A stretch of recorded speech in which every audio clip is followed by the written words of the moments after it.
पास एक आया Oppo A17 phone है और ये फोन है वाटर डैमेज। तो वाटर डैमेज फोन है और ये एक स्टूडेंट का ही सेट है।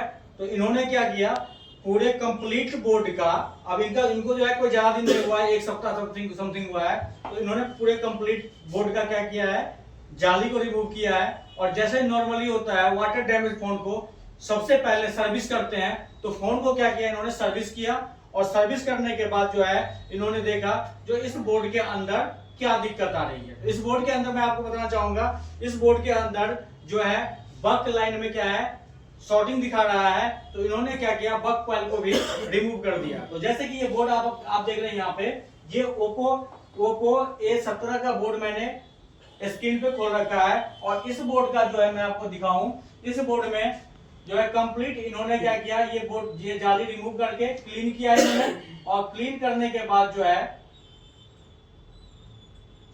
दोनों तरफ की जाली रिमूव किया। और यहाँ पे आप देख सकते हैं ये है इसका पावर आईसी और ये है इसका बक कॉइल, ठीक है। तो ये बक कॉइल जो है, इस बक कॉइल में बाकी सभी बक कॉइलों पर सही रीडिंग आ रही थी, जीआर जिन्होंने चेक किया इन्होंने तो। और बाकी ये जो आपने कॉइल चेक किया तो क्या बताया इस पे आपको, बी पार्ट दिखाई देना, जबकि इसमें बी पर नहीं आना चाहिए। तो इसके क्या है, एक इस कॉइल को हटाने के बाद जैसे आप देख सकते हैं बोर्ड में, यहाँ पे आप देखिए, यहाँ आपको दिखाई दे रहा होगा, दिखाइए सर, इसमें दिखाई दिया,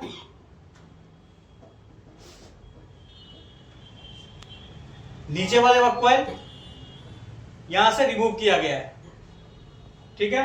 तो ये कॉइल जो है यहां से रिमूव किया गया। और रिमूव करने के बाद जो है, इस कॉइल को रिमूव करने के बाद मैं आपको दिखाऊं इसका मैं आपको दिखाता हूं इसका बिट मैप दिखाता हूं। बिट मैप में आप देखिए, जैसे ये जो है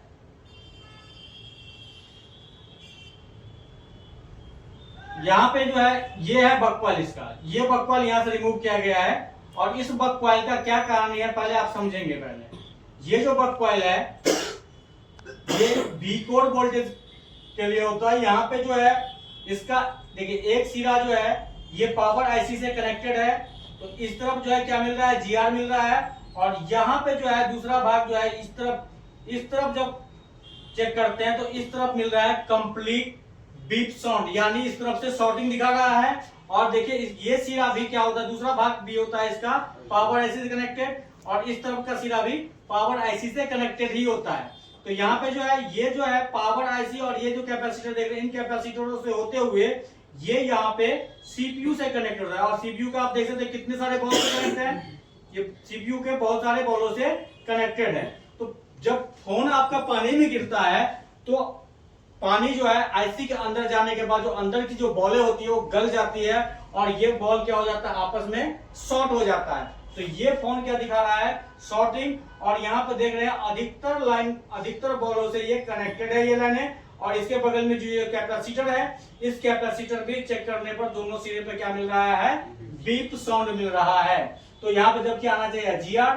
तो यहाँ पे हमें क्या करना है, जैसे हमें पता करना है जो कि इस तरह के बोर्ड पे यदि आप चेक करेंगे तो चेक करने पे क्या होता है, जितने कैपेसिटर इस लाइन से जुड़ा होगा, जहां जहां ये लाइनें जा रही होगी, हर लाइन पे आपको बीप मिलेगा, हर कैपेसिटर पे आपको बीप मिलेगा। तो इस कंडीशन में आप एक एक कैपेसिटर को निकाल के चेक कर सकते हैं और इनके दोनों सिरे पे चेक कीजिएगा, दोनों तरफ से आपको बीप मिलेगा। तो ये फाइंड करने में थोड़ा सा टाइम लग जाता है, इसके लिए आपके पास टाइम चाहिए। यदि आपके पास कम टाइम है तो आप क्या करते हैं, रोजन प्रोसेस भी अप्लाई कर सकते हैं। तो इसमें मैं आपको दिखाता हूं इसमें कैसे अप्लाई किया जाएगा। और ये बोर्ड मेरे हाथ में है और मैं आपको करके दिखाता हूं जो आखिर इसका सीपीयू शॉर्ट है या पावर आईसी शॉर्ट है, ये आप कुछ ही सेकंडों में क्लियर कर पाएंगे। तो इसके लिए करना क्या पड़ता है, सबसे डीसी पावर सप्लाई आपके पास होना चाहिए। डीसी पावर सप्लाई को हम क्या करेंगे, डीसी पावर सप्लाई को हम क्या करेंगे, ऑन करेंगे। और डीसी पावर सप्लाई में देखिए यहाँ पे, तो डीसी पावर सप्लाई को हमने क्या कर, जैसे ये डीसी पावर सप्लाई है तो डीसी पावर सप्लाई 4 वोल्ट और यहाँ पे मैंने 5 एम्पियर कर रखा है, दिखाइए ना इधर सर, 4 वोल्ट 5 एम्पियर कर रखा है। अब यहाँ पे ध्यान आपको ये देना है, इसमें अलग से मैंने एक केबल लगा दिया है ताकि हमें लग गया है। और निकालने के बाद मीटर लेंगे, कोई भी मीटर आप यूज कर लीजिए, कोई दिक्कत नहीं, डिपेंड आपके ऊपर करता है। मीटर रहेगा अलग तो रीडिंग में अंतर हो सकती है, बाकी आप चेक कर सकते हैं। अब देखिए यहाँ पे हम क्या करते हैं, जीआर चेक करेंगे। तो इस पॉइंट पे देखिए आप, यहाँ पे जीआर मिल रहा है आपको, इस तरफ जीआर और इस तरफ मिल रहा है आपको कंटिन्यूटी। और ये लाइन जो है आईसी के अंदर भी कनेक्टेड होता है, और ये जो एरिया है, इस एरिया में जो कैपेसिटर लगा हुआ इन कैपेसिटर से जुड़ा होता है। तो इस कैपेसिटर के दोनों सिरे पे आपको बीप मिल रहा है। देखिए इधर मिल रहा है बीप, मिल रहा है बीप, बीप बीप। तो ये मुंह से नहीं बीप कर रहा हूं, मल्टीमीटर से बीप बज रहा है। तो यहाँ पे क्या करना है, यहाँ से आपने चेक किया तो ये जितने कैपेसिटर इस लाइन में जुड़ा होगा सब बीप बताएगा। अब देखिए हम आते हैं इसके दूसरे तरफ, जैसे कि यहाँ पे ये है सीपीयू लगा हुआ और इसके बगल में ये कैपेसिटर जो है, यहाँ देखिए बीप बता रहा है। अब यहाँ पे हम क्या करेंगे, टाइम को न वेस्ट करते हुए, जो हमारे पास कम समय है, बहुत सेट आता है, तो हम क्या कर सकते हैं, इस पे रोजन अप्लाई भी कर सकते हैं। अब रोजन अप्लाई करने से क्या होगा, टाइम की बचत होता है, ये ध्यान रखिएगा। और रिपेयरिंग जो आदमी करता है वो अलग प्रोसेस होता है, और पढ़ाना एक अलग प्रोसेस होता है, ये ध्यान रखिए हमेशा। तो रिपेयरिंग जो आदमी करता है तो उस हिसाब से जो है आप अपना शॉर्टकट तरीका भी अपनाते हैं, जो कैसे हमें कम से कम समय में काम करना है। अब देखिए ध्यान दीजिए, हमने क्या किया, यहाँ पे स्मोक कर लेते हैं पहले पावर आईसी पे।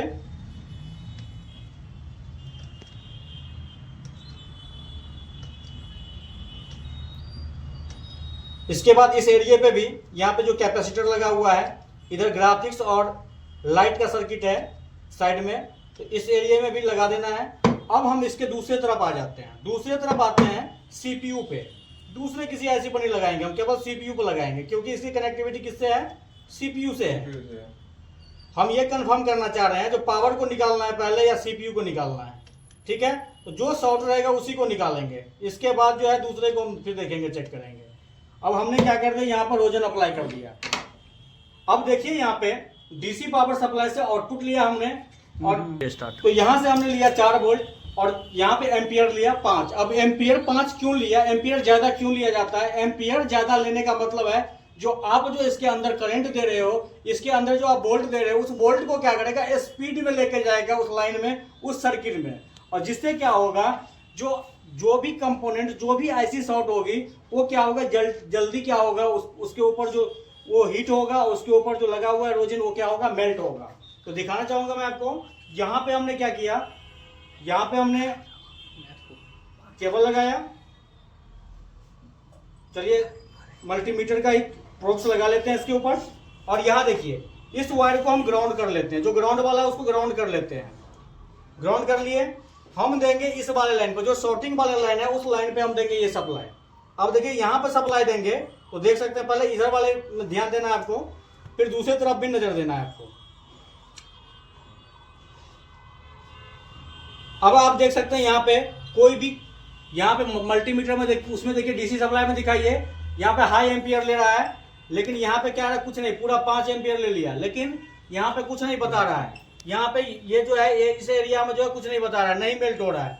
लेकिन इसी को हम लेके चलते हैं दूसरे तरफ, तो आप देख सकते हैं यहाँ पे जो सीपीयू को जो रोजन लगाए थे, और ये देख लो एकदम क्लियर, यहाँ पे ये देख सकते हैं आप, ये क्या हुआ है, यहाँ से मेल्ट हुआ है। इसका मतलब क्या है, हमें क्या करना है, सीपीयू इसका रिमूव करके इसको रिवॉल्व करके लगा के देखेंगे।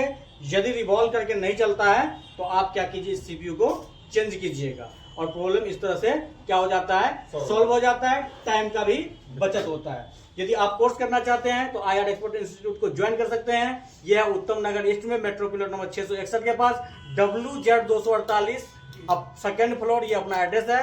यहाँ पे आइए, सीखिए, 1 महीने में नहीं सीखिएगा, 2 महीने सिखाएंगे, 3 महीने सिखाएंगे, 4 महीने सिखाएंगे। आप जब तक नहीं सीखिएगा तब तक हम आपको सिखाएंगे और सपोर्ट भी देंगे। धन्यवाद।